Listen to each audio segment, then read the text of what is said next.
One of the ways that she manages to hold her ground is to call out the very thing that's happening in front of her. She's going to play along, but not without pointing out what she sees as absolutely ludicrous. One of the things I love about Bertha, and it's something we see when she has a confrontation with Mrs. Astor about being invited to the ball, is that she's not risk-averse, even when the stakes are high. And so much of society operates out of fear. We uphold certain social rules now because we're all trying to be polite and because everyone's afraid of what other people think of them. Julian writes about how does the individual shape their decisions, their goals, their ambition, the risks they take around what is expected of them by society, by where they fit in society. I looked in on Mrs. Astor today and she wouldn't accept my call. I told you. But I can't have her daughter here when she doesn't receive me. You can't pull the rug from under them now. You will not say can't to me. You know, people's children have power over them in a way that other people don't. The trouble is you assume she's weaker than you. She is weaker than I am in this instance. We'll see. And in our story, Bertha worked it out, and so she had to play it out. But of course, not giving anything away until the last minute. Won't you consider letting Carrie be included in the fun, after all? Would you come with her? It is such a difficult time of year for If me. you wish for me to bring your very charming daughter back into the fold, then you must accompany her. Mrs. Astor basically called the shots, and everybody else fell into line, and she decides who's in and out. What are you waiting for? Backhouse Astor and Miss Caroline Astor. That. It would be complicated for Agnes to go against Mrs. Astor's wishes. Aunt Ada, what are you doing here? You may well ask. Lena Astor wrote saying it was a test of friendship. If you offend Mrs. Astor, you might have a long road towards reparation. Mrs. Astor, how good of you to come. How kind you are to receive me, Mrs. Russell. It's almost frightening how one little thing can cost you so much. Didn't it ever worry you that I might decide to destroy you after this evening? But you won't. Why not? Because we're too alike. When is the wedding?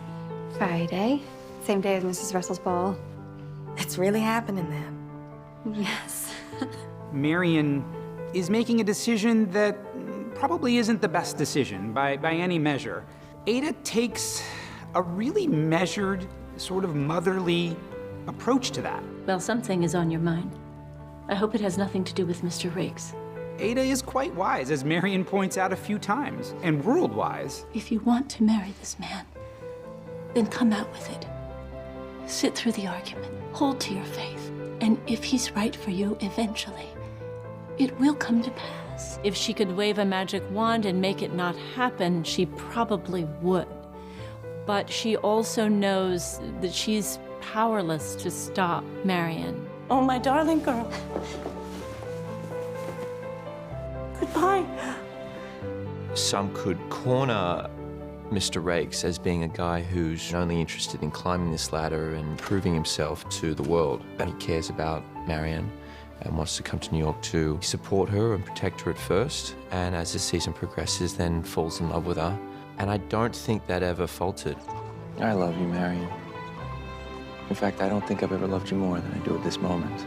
Marion's not this angel who doesn't care at all about money. You know, I think there's a little bit of her that is interested in this kind of lifestyle. When he says he loves her and when he wants to marry her, it is because he loves her and he wants to marry her.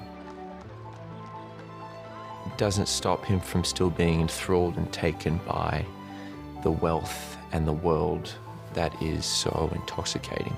I don't think it's because he necessarily falls for anyone else. And that's what makes it extremely heartbreaking when he just royally messes up. I meant it when I said I love you. I believe you. But love is not always enough.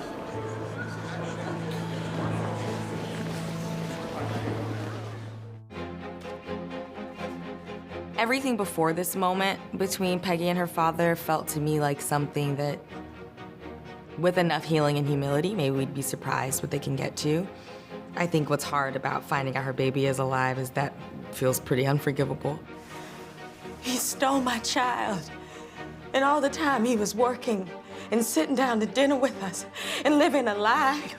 It is an incredible betrayal, and I think that's the secret that Arthur has been keeping inside that has been hurting him, because his intention wasn't to bring this kind of pain to the family.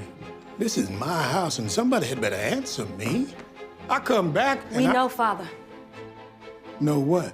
During this time period in the Gilded Age, women took the back seat. So it really took a lot for Dorothy to finally really take her daughter's side.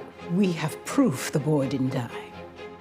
We believe he was adopted, and you knew. You've no proof. You don't know what we have. All of Arthur's actions are all from a place of love and also from a place of pain. I think a person like that who came out of slavery certainly means that the second part of his life must be dominated by success. We are catching an early train to Philadelphia. We intend to find my son, and we'd like your assistance. You won't get it, and you won't find him.